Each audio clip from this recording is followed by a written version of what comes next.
What is a lot? I don't know. To me, one is a lot when it comes to human life and friendships. You know, it causes him to have relationship problems with girls and just, I think, employers and friends. Biggest struggles of my life has been attachment to people, whether it's girlfriends, friends, family members, people that I care about. I have a tendency to become extremely attached. And so when I lose those people to death or to just breaking up or people moving away, whatever, it affects me deeply. So to a point where I can't function in life for months at a time sometimes, you know, it's really difficult for me. So I decided that that was one of the things I needed to practice was how do I let go?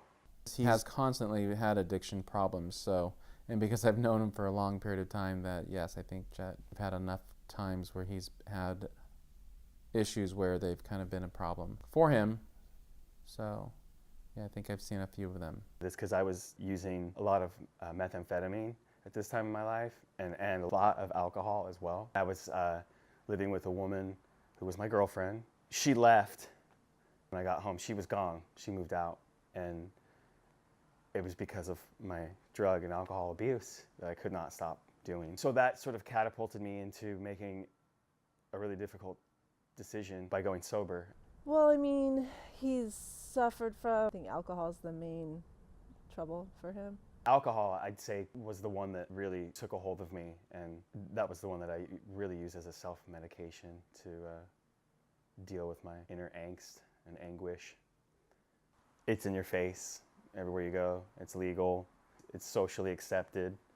I'd say it's a slower killer as well, as far as wear and tear on the body and the liver, whereas, you know, cocaine, methamphetamine, heroin, those things I think have a tendency to tear the body down and the mind a lot quicker than alcohol, at least for me. When we do see each other and he does abuse alcohol, it's frustrating, you know.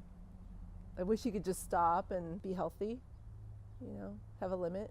At the time I didn't realize it, but in hindsight, I was just trying to escape.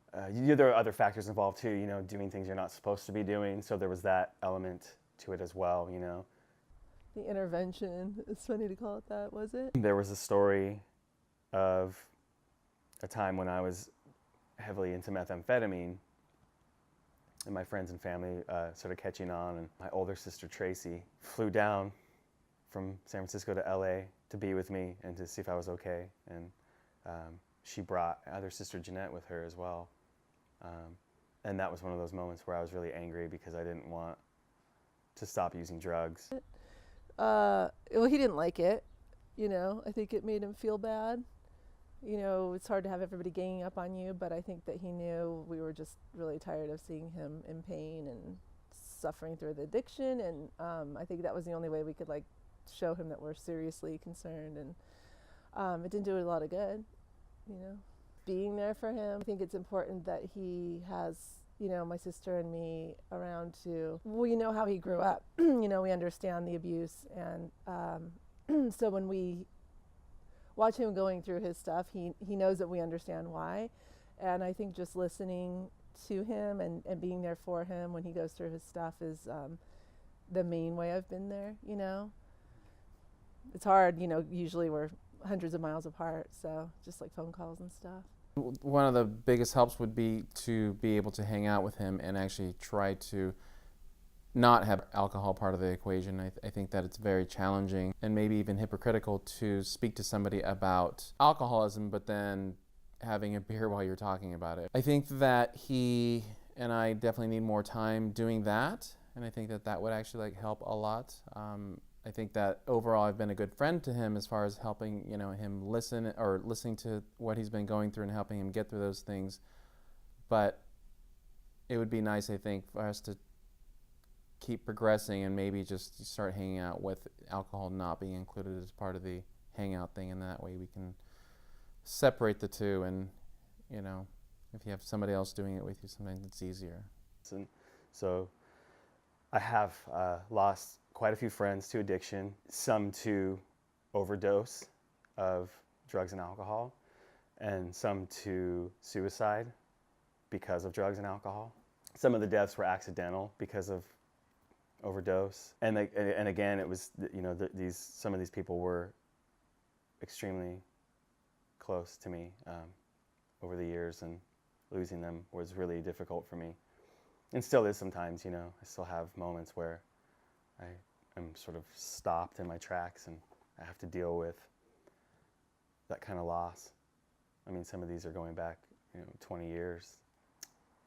I just lost a friend a few weeks ago to, I'm going to say, wear and tear because of alcohol and drugs. In the long run, just kind of overdid it over the years, and so that ended up killing him at a young age.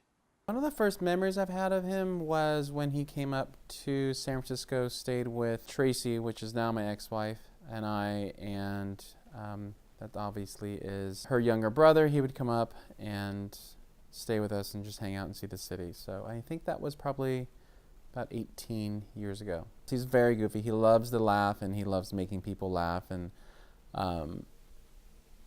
that's a really great quality about him that he has, and he's always a good person to have around because he makes you feel good, because he, again, likes to laugh and likes to make people laugh. So. In the water. I think that Eric will end up moving down to Los Angeles and possibly working with one of two good friends, childhood friends that he has. One is Matt Raven, which works for, I believe, Lockheed Aeronautical industry as an engineer, I believe, and could get Eric a job. And I think that would be really great because Eric is really into that. I think that would be a great opportunity for Eric. I'm sure it would pay well and give him some benefits and whatnot, and I think that would be a great option. Or I see him moving down to LA and working with his brother-in-law, an old friend of his as well, Evan, and working with his cabinetry work. Both of those jobs, I think, are waiting for Eric, so to speak, if he wanted to make that happen. So I think that probably will end up happening, just for him to actually have some steady work and just kind of progress with life, which I think he really wants to do. Every one of them, every friend that I've lost to drugs and alcohol and suicide because of that had an effect on me in that way, but it never lasts. There's been occasions where I would stop drinking and using drugs for some months at a time, because I was afraid that it would happen to me or could happen to me, and it's a huge reality check on many levels when a friend dies. You think about yourself and what you're doing and habits and behaviors and whatnot. So, but as time goes on, that fades out, and for me, and I end up right back where I was, 6 months ago, drinking and using drugs again.